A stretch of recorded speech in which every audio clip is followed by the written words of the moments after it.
Give her the mic there, somebody.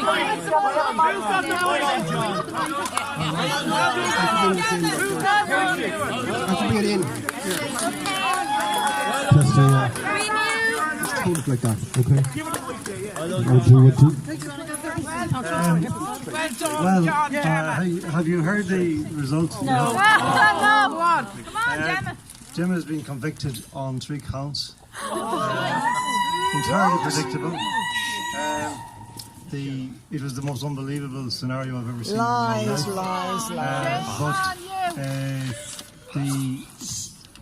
It's under appeal now, but the sentence, for the record, there was a suspended sentence of 2 months. But that's now scrubbed because the thing is under appeal. That's it. The good news is it's under appeal, and the good news is that Gemma O'Doherty stood strong and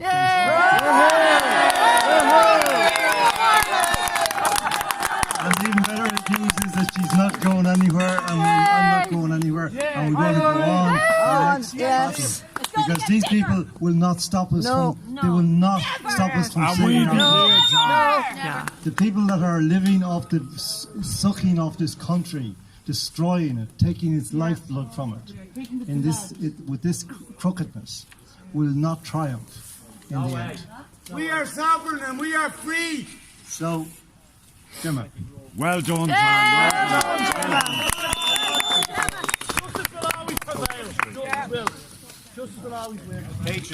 As I explained to you earlier, when Dennis O'Brien told me that through his minions, that after 20 years service, I had a choice. Stop saying the Gardaí are corrupt and stop investigating Garda corruption, or your job is gone.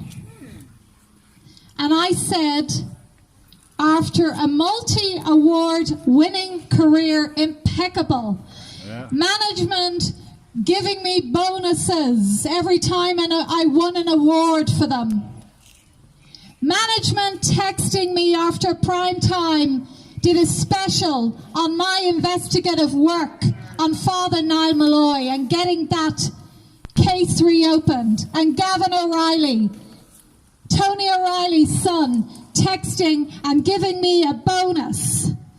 The CEO, every manager in I&M telling me that I was a credit to the company. And so you are. And Dennis O'Brien, when he took over, came in and said she has to go.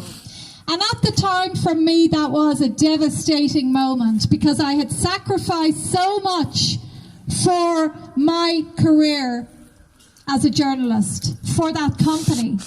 But somebody said to me, that is a badge of honour, Gemma. Yes. That is a badge of honour. Yes. To be unlawfully dismissed by Hillary Clinton's biggest Irish donor. Yes. And at the time, you know, it was a source of embarrassment. And, you know, the people that we know in this country that are so sneering and care about what people think, you know, would have looked down on me. Oh, she's been fired. But I took 3 legal actions, and I won every one of them at a time when we had courts that were not rotten to the core, like this one in here. So today I say, a conviction from a kangaroo court like that is a badge of honour. Yes. Well done. And as I will repeat the words of Edward Snowden, who said, when you are made a criminal for exposing the crimes of the state, you know that you are being run by criminals. Yes, exactly. Let me tell you, in that court today, I did not get one opportunity to open my mouth. Disgrace. At one stage, I think it was when Kicker Waldron was telling his lies. Lies after lies after lies. And they all know it. They all know it. But when he was giving his lies, I sighed. I sighed. A human reaction when you're sitting in a courtroom. The judge roared down at me, "Stop sighing." Stop the sign. Stop the sighing. John is going to write a book now called Stop the Sighing. To hear a member of An Garda Síochána, I mean, I wish you were in there. And the reason they didn't have you in there is because they knew that the Gardaí were going to be just telling such outrageous lies about me, a reputable journalist with an impeccable pedigree. That's just it. All I've done is serve my country, which is my duty as a journalist. That's all I've done. And now they want to criminalise me. But as I say, that conviction is now quashed. And I will take this to the highest court in Europe. We will be going to Europe. Because first of all, the three convictions are: one, failure to give name and address. Okay. Oh my God. He knew exactly who I was. And there were many other people there that day, and I'm so glad that they weren't put through what I've been put through in the last year. But I did give my name and address on the bridge, as Kicker Waldron knows, because he was pulling back my chronically frozen shoulder and I had no choice but to give it. At that point, I should have been released immediately from his unlawful arrest, which is what it was. Shame, shame, shame. You know, most of you, because you're educated in the law, that you have got to be cautioned. You have got to be cautioned in advance of an arrest. You have to be told, and every one of them knows it, that if there is any risk that you might be arrested for not actually breaking the law or breaking it, they have to say to you, failure to adhere to my warning could result in your arrest. Okay? That never happened. That never happened. And I left day and there today, when I have devoted 3 decades to saving the Irish people, trying to, from water fluoridation, the subject that I won National Campaigning Journalist of the Year for. I have to say this now, because no one else is going to speak for me. You stood here today, but you may not know these things. My first award, National Campaigning Journalist of the Year, to try and remove the toxic neurotoxin chemical that is in our water and is keeping the Irish people submissive.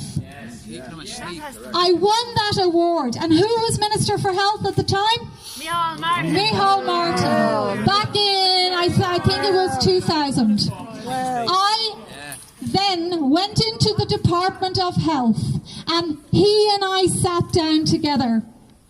And I said to him, please, this is hurting the Irish people.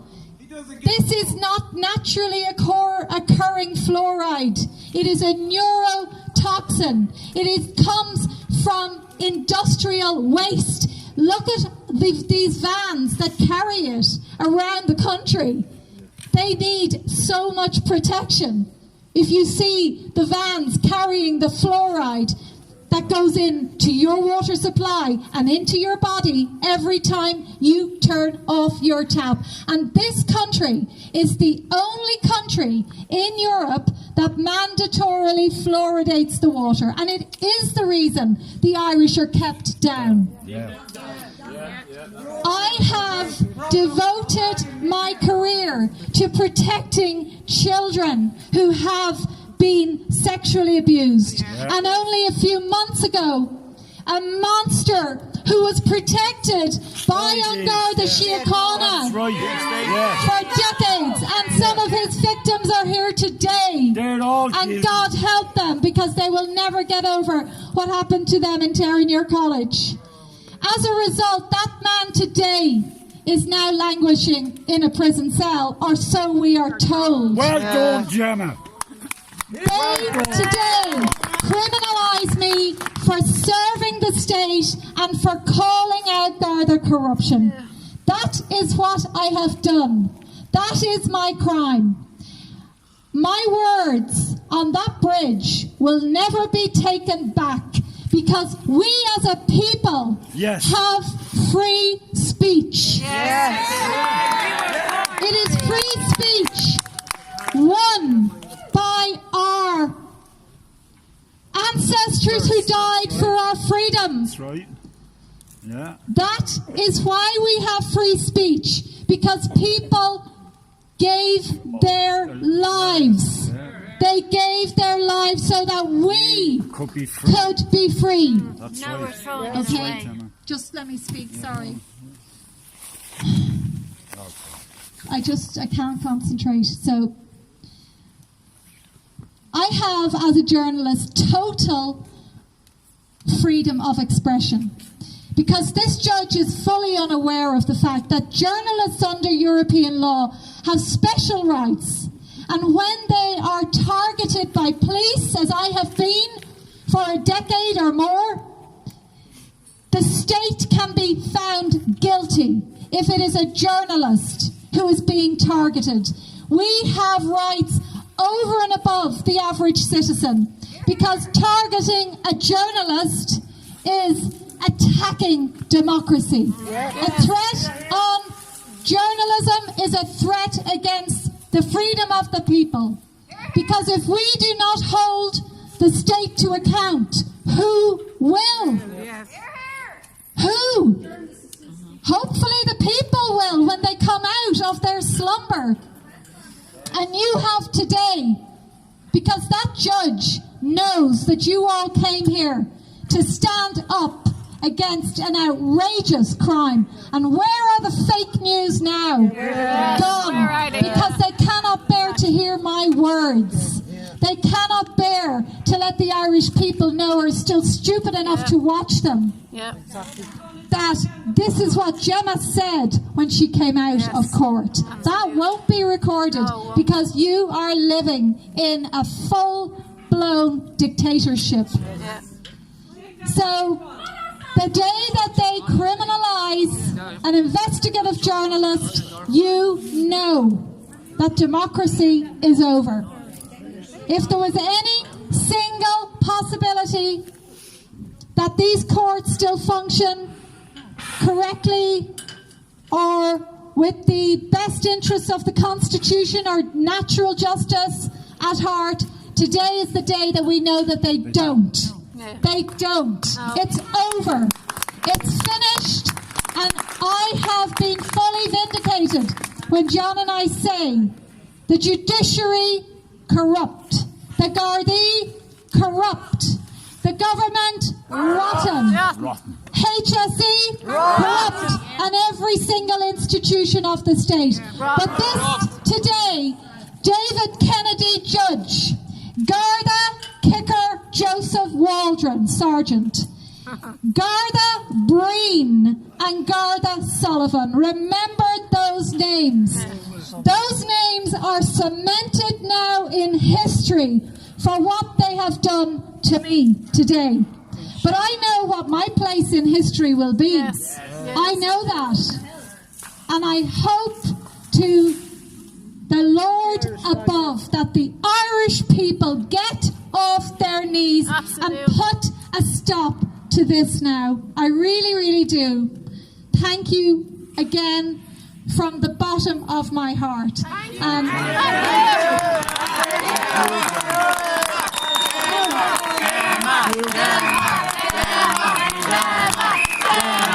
Gemma.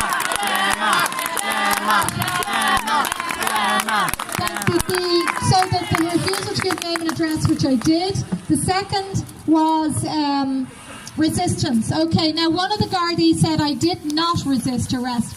The resistance consisted of me putting my arm on a step rail heading down onto, as I said to you earlier. Now, that was there because I automatically just went to do this, to hold. Anyone would do it. To hold when you're going down some deep, steep steps. That's what I did. And they used that as grounds for arresting me because of a natural instinct to put my arm out and protect myself from falling down about 30, 40 very steep steps with a dual carriageway beneath. They found me guilty of those three. That judge did. No jury or anything like that, obviously.